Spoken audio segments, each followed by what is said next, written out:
and pressure and our today's goal. Force, factor of force, states of motion, effect of force and types of force with examples. So we will complete all these topics in today's class. Let's start force today. We will read about force. What is force? So actually each and every action force is necessary. We are pulling something, we are pushing something, so we are applying their force. Means किसी भी चीज को आप उठा रहे हो, रख रहे हो या उसको खींच रहे हो तो हर जगह एक फोर्स वर्क करती है. अब फोर्स का डेफिनेशन क्या होगा? अ पुश और pull on any object is called force. अब कोई भी एक्शन आपने देखा, जैसे हिटिंग है, हिट किया, हॉकी प्लेयर हैं वो बॉल को वहां हिट कर रहे हैं, तो वहां कौन सी फोर्स अप्लाई होगी? पुश होगा या पुल होगा? डेफिनेटली पुश होगा. अभी कुएं से पानी निकालना है, तो कुएं से पानी निकाल रहे हैं तो वहां कौन सी फोर्स वर्क कर रही है? पुल. तो उधर पुलिंग हो रहा है. और किसी ड्रॉर को हमने अपनी तरफ खींचा है, वो क्या है? वहां पे भी पुल हो रहा है. तो हर तरह से फोर्स वर्क करती है. अगर किसी टेबल पर सामान रखा, जैसे हमने उस पे नोटबुक रखी है, पेन रखा है, तो वो भी एक फोर्स वर्क कर रही है. जो टेबल के ऊपर वो पेन है, नोटबुक है या कुछ भी है सामान, जो भी हमने रखा, कहीं पर भी हर जगह एक फोर्स वर्क करती है. अभी मैंने इस पेन को होल्ड किया हुआ है, तो यहाँ पे भी एक फोर्स वर्क कर रही है. हर किसी एक्शन के लिए फोर्स नेसेसरी होती है. तो अभी हमने यहाँ फोर्स का डेफिनेशन किया, उसके एक्शन देखे क्या है? Hitting, kicking and opening drawer etcetera. So there are few example for this, but so many example here related to force. What can force do? तो force क्या कर सकती है? Force can bring change in the state of the motion. अब states of motion क्या है? States of motion या तो वो ऑब्जेक्ट रेस्ट में होगा और या फिर वो मोशन में होगा. रेस्ट मीन्स जब वो एक ही जगह पर है, कोई मूवमेंट उसके अंदर नहीं है और उस टाइम वो उस रेस्ट में है, तो उसकी स्पीड 0 होगी.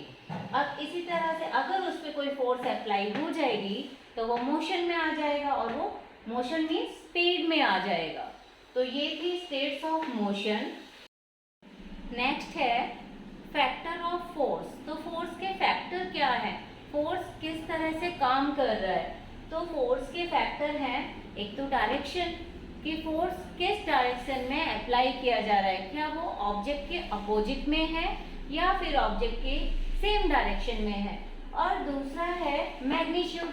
Magnitude of force means strength of force, कितनी फोर्स ऑब्जेक्ट के ऊपर अप्लाई की जा रही है.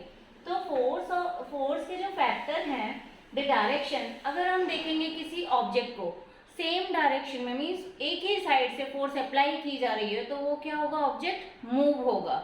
और अगर हम बोथ साइड से फोर्स अप्लाई कर रहे हैं, इक्वली फोर्स अप्लाई की जा रही है फ्रॉम बोथ साइड, तो क्या होगा? ऑब्जेक्ट मोशन में नहीं आएगा, क्योंकि वो उसको अपोज कर रही है. सपोज बीच में ऑब्जेक्ट है और उसके ऊपर इधर से भी फोर्स अप्लाई हो रही है, इधर से भी हो रही है, तो दोनों साइड से फोर्स अप्लाई होगी, तो क्या होगा?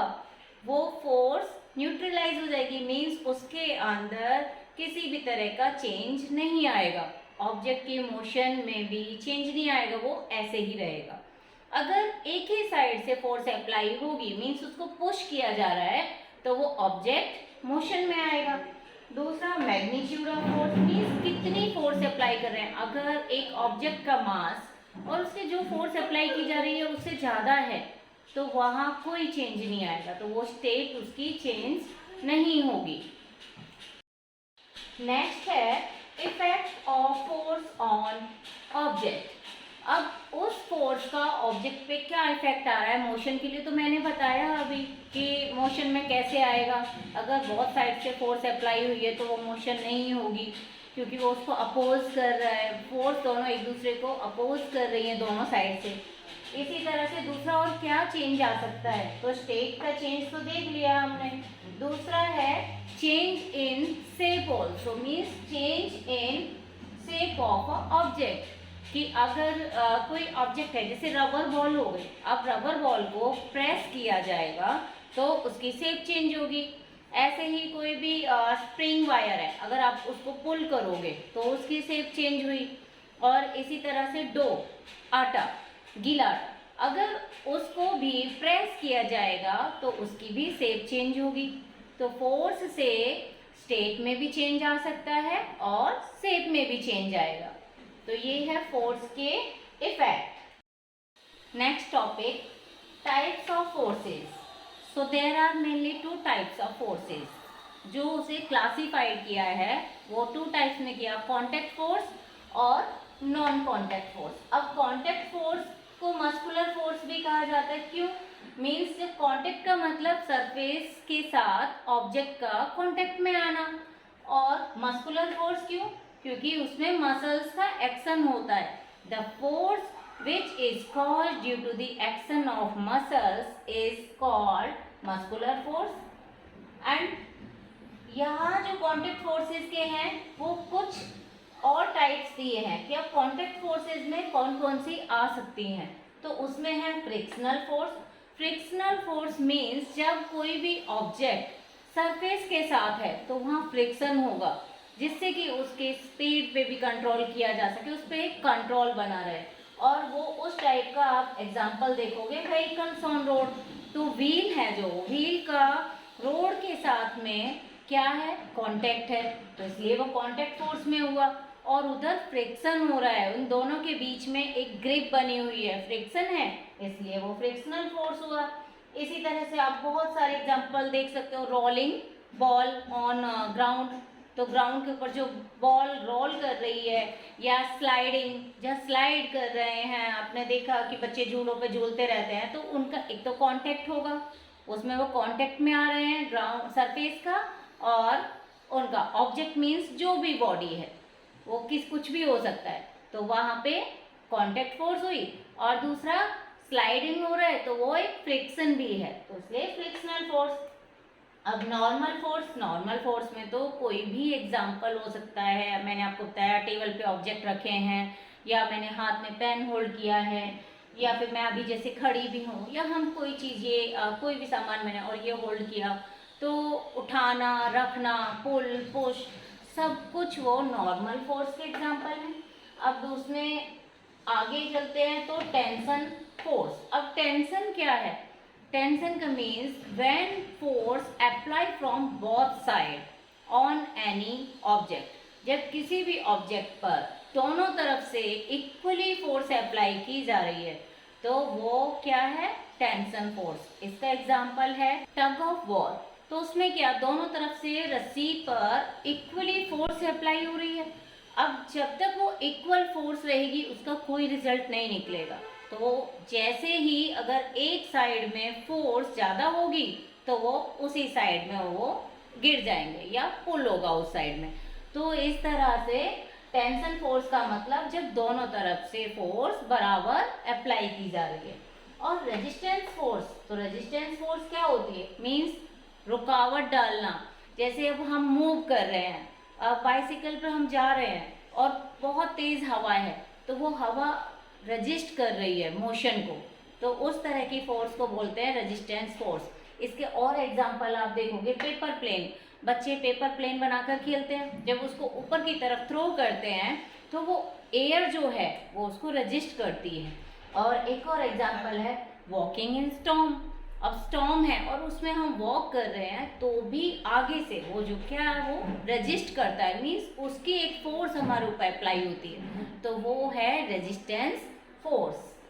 अभी नेक्स्ट चलेंगे हम नॉन कॉन्टैक्ट फोर्स की तरफ। नॉन कॉन्टैक्ट फोर्स में क्या आएगा? मीन्स इसमें ऑब्जेक्ट और सरफेस का कॉन्टैक्ट नहीं होगा, तो उसके और हम टाइप करेंगे gravitational force. Non contact force में जो आती हैं, तो ग्रेविटेशनल फोर्स क्या है? Universal force. Universal force of earth means जो अर्थ का एक अट्रैक्शन होता है जो वो किसी भी ऑब्जेक्ट को अपनी तरफ पुल करती है।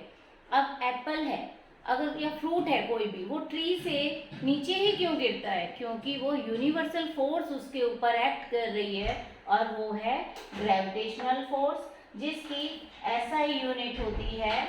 एसआई यूनिट में मैं आपको यह बताऊंगी 9.8 मीटर पर second square. So I can write this once again. Here you can see 9.8 meter per second square. This is the SI unit of a universal gravitational force. अब ग्रेविटेशनल फोर्स किसी भी object के ऊपर act करती है तो वो object सीधा ऊपर से नीचे ही गिरता है क्योंकि वो उसको अट्रैक्ट करती है अपनी तरफ। नेक्स्ट है मैग्नेटिक फोर्स। अब मैग्नेटिक फोर्स क्यों? मैग्नेट के पास कोई भी हमने आयरन ऑब्जेक्ट रखा, अब वो आयरन ऑब्जेक्ट सीधा मैग्नेट की तरफ ही क्यों जाता है? मैग्नेट उसकी तरफ नहीं आ रही, मैग्नेट की तरफ वो ऑब्जेक्ट अट्रैक्ट हो रहा है, तो वहाँ मैग्नेटिक फील्ड है, जो मैग्नेट की मैग्नेटिक फील्ड है वो उसको अपनी तरफ अट्रैक्ट कर रही है और वो उस तरफ पुल हो रहा है, तो वह मैग्नेटिक फोर्स है और दोनों का कांटेक्ट भी नहीं है, ऑब्जेक्ट का और मैग्नेट का, तो इसलिए वो नॉन कांटेक्ट फोर्स का टाइप हुआ magnetic force. Today our last topic is electrostatic force. So in this, the force exerted by a charged body on another charged or uncharged body is called electrostatic force. और इसके example हैं जैसे charge com. अब com को अपने जो oily hair है उसके साथ ऐसे रब किया और थोड़ी देर के बाद जब हम उस पेपर को किसी ड्राई पेपर के पास ऐसे लेके जाके देखेंगे तो वो स्टिक होने लगेंगे, तो क्योंकि उस कॉम के ऊपर चार्ज क्रिएट हो गया है, तो उस कॉम से वो पेपर स्टिक होंगे, वो उसको अपनी तरफ अट्रैक्ट करेंगे, रिपेल और अट्रैक्शन तो इलेक्ट्रोस्टैटिक फोर्स में है। इसका दूसरा एग्जाम्पल आप देख सकते हो बैलून। बैलून को भी अगर इसी तरह से रब किया और रब करने के बाद जब उस पर चार्ज क्रिएट हो जाएगा और उसे हम वॉल के पास ले जाएंगे तो वो स्टिक हो जाएगा वॉल के साथ में स्टिक होगा, तो इट मीन्स ये कौन से फोर्स के एग्जाम्पल है? Electrostatic force. आज के लिए ये टॉपिक कंप्लीट हुए, रिमेनिंग टॉपिक इस चैप्टर से रिलेटेड हम नेक्स्ट क्लास में करेंगे। बाय।